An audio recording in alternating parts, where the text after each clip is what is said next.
Ang panimulang kwento ng Chapter 14. Isang bagong araw ang nagsimula, at ang mainit na sikat ng araw ay bumalot sa Logistics Department Dormitory ng Dawn Academy, na nagbibigay ng isang mapayapa at tahimik na atmosfera. Ngunit sa loob ng laboratory ni Song Junleng, ang lahat ay sadyang napakagulo. Ang mga libro at research papers ay nakakalat sa mga lamesa. Nagising si Shaolin mula sa isang mahabang tulog na may kasamang hindi matitiis na pumupulsong sakit sa kanyang ulo. Sa pagkamulat pa lang ng kanyang mga mata, nakita niya si Song Junleng na lumalapit na may dalang maliwanag ng ngiti. Hawak ang isang patungan ng mabangong pagkain. Habang naalala ang matinding sakit na naramdaman niya bago ito, agad na naupo si Shaolin at sumigaw. Song Junleng, nagtiwala ako sa iyo, tapos ginawa mo lang akong test subject. Nanatiling ganap na kalmado si Song Junleng at sumagot. Hey, huwag kang mag-alala, sinubukan ko muna iyan sa sarili ko bago ko ibinigay sa iyo. Hindi yan life-threatening kailanman. Ngunit galit na galit pa rin si Shaolin. Hindi nakakamatay, muntik na akong mamatay sa sakit. Kung mamatay ako dahil lang sa isang pagkain, mumultuhin kita hanggang sa mamatay ka. Okay, pero hindi ba't ayos na ayos ka naman ngayon? Sabi ng minister na may maliwanag na ngiti, nakaswol na ikinaway ang kanyang kamay na tila walang mahalagang nangyari. Pagkatapos ay isenyas niya kay Shaolin na buksan ang kanyang status screen. Habang naiinis pa rin, nagngit-ngit ang mga ngipin ni Shaolin at bumulong. Ang status screen ko, ano na namang balak mong gawin sa akin sa pagkakataong ito? Lumapit si Song Junleng na may misteryosong ngiti at may kumpiyansang nagdeklara na tiyak na magugulat si Shaolin sa kanyang makikita. Sige, magtitiwala ako sa iyo sa huling pagkakataon. Bumuntong hininga si Shaolin. Itinaas ang kanyang kamay, at inactivate ang holographic status screen sa itaas ng kama. Ipinakita ng screen ang personal na impormasyon ni Shaolin kasama ang lahat ng kanyang stats na malinaw na nakalista. Sinimulan niyang scroll down ito upang e-check ang kanyang katayuan.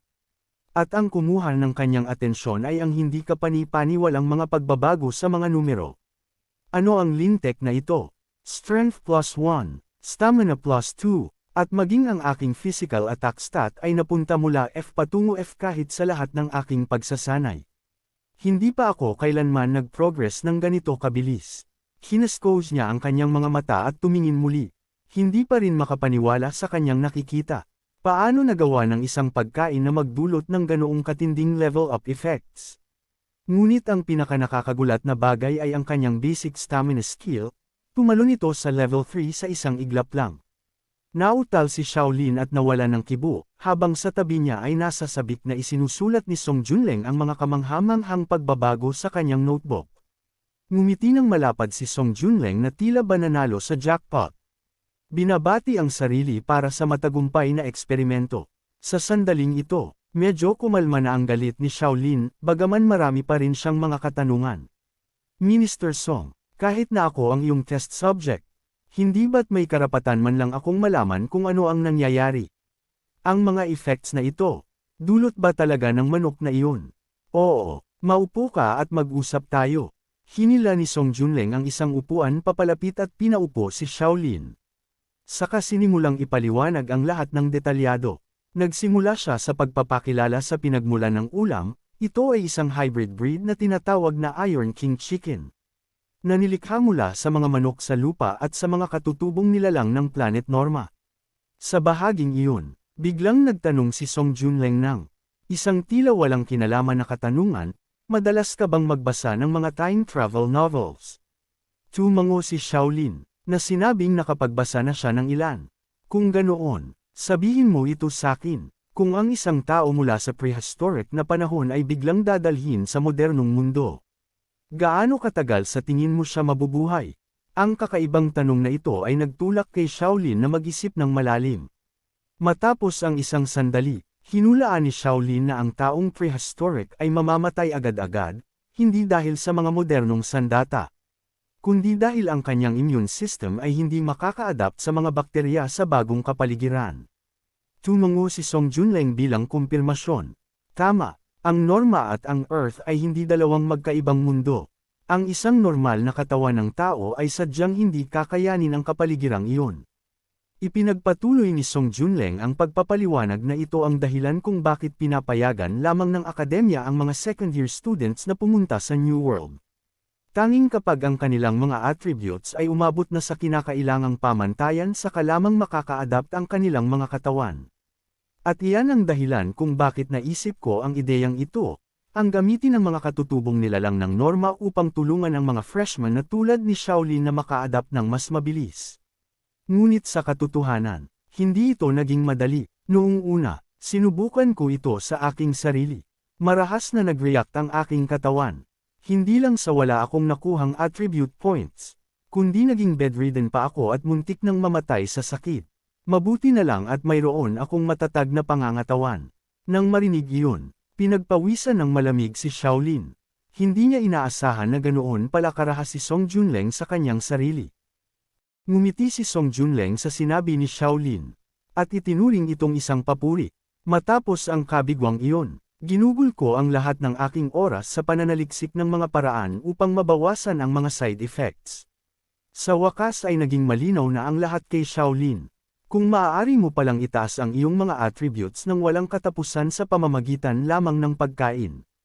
Hindi nakakailanganin ng akademya ang mga physical training classes. Napagtanto niya na ang ganitong pamamaraan ay tiyak na mayroong mga limitations. Tumango naman si Song Junleng bilang pagsang-ayon. Tama, sa wakas ay natuklasan ko ang hybridization method na ito. Gayunpaman, ang ganitong uri ng food-based therapy ay lumilikha ng resistance sa paglipas ng panahon. Ang first meal ang palaging pinaka-effective. Kaya, ano sa tingin mo? Gusto mo bang magpatuloy sa pagtest? Patuloy na hinalina ni Song Junleng si Shaolin, na ipinapaliwanag na ang naunang hybrid chicken ay nawalan na ng effectiveness ngunit marami pa siyang iba pang mga hybrids. Nagulat si Shaolin, dahil sa huli, gusto talaga ni Song Junleng na may mag-volunteer bilang isang test subject. Napilitan na lamang magpakita ng isang pait at tusong ngiti si Song Junleng kay Shaolin. At nagulat naman si Shaolin sa matalas na hirit nito. Ang ikinagulat ni Song Junleng ay ang pagsang-ayon ni Shaolin. Ngunit mayroon itong isang kondisyon. Hindi dapat gumawa si Song Junleng ng anumang bagay na maglalagay sa panganib sa kanyang buhay. Agad namang sumang-ayon si Song Junleng at tiniyak sa kanya, huwag kang mag-alala tungkol doon. Naghanda na si Shaolin na umalis upang bumalik sa kanyang klase. Ngunit bago iyon, ninais niyang malaman kung gaano katagal na siyang natutulog. Kaswal na itinaas ni Song Junleng ang dalawang daliri at sinabing, 2 araw lang. Napanganga si Shaolin sa gulat. Inisip niya na 2 araw na pala siyang lumiban sa klase. Kaya ang kanyang course attendance score ay tiyak na magiging negative. Nang makitang nagpanik si Shaolin, mabilis siyang pinakalma ni Song Junleng, na sinabing naayos na niya ang leave request ni Shaolin. Mula ngayon, maaari nang manatili si Shaolin dito nang magdamag kung ayaw niyang bumalik sa dormitory. Nakahinga ng maluwag si Shaolin. Na tila ba ang isang napakalaking pasanin ng attendance points ay naalis na sa kanyang mga balikat. Kumaway siya bilang pamamaalam at umalis sa silid. Habang tinawag siya ni Song Junleng mula sa likod, na ipinapaalala sa kanya na huwag kalimutang bumalik mamayang gabi. Sa academy cafeteria, mag-isang kumakain pa rin si Gu Xiaoyu habang may suot na tila nag-iisip na ekspresyon. Na tila ba nagtataka sa biglaang pagkawala ni Shaolin.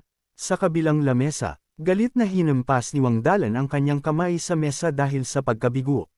Mukhang ang plano niyang etrap si Shaolin ay ganap na nabigo. Dahil misteryosong naglaho si Shaolin sa loob ng 2 araw, napakunot-noo rin si Lu Yingshuai sa inis.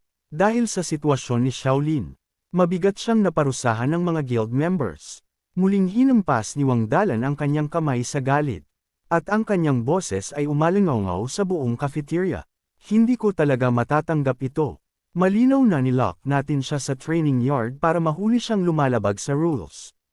Pero ang batang iyon, naglaho ng 2 araw. At ngayon, nabalitaan ko na hindi man lang siya nabawasan ng points.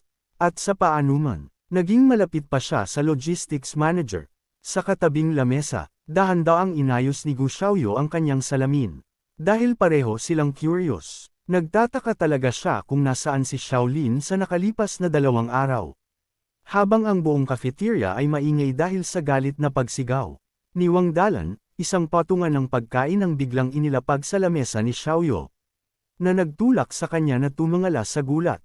Hello! Lumitaw si Xiaolin na may hindi karaniwang sariwa at masayang ekspresyon, na tila ba walang anumang nangyari. Matapos bumalik sa kanyang sarili, agad na nagtanong si Xiaoyu, saan ka ba nagpunta sa nakalipas na 2 araw? At dito nagtatapos ang kwento. Abangan ang susunod na kabanata.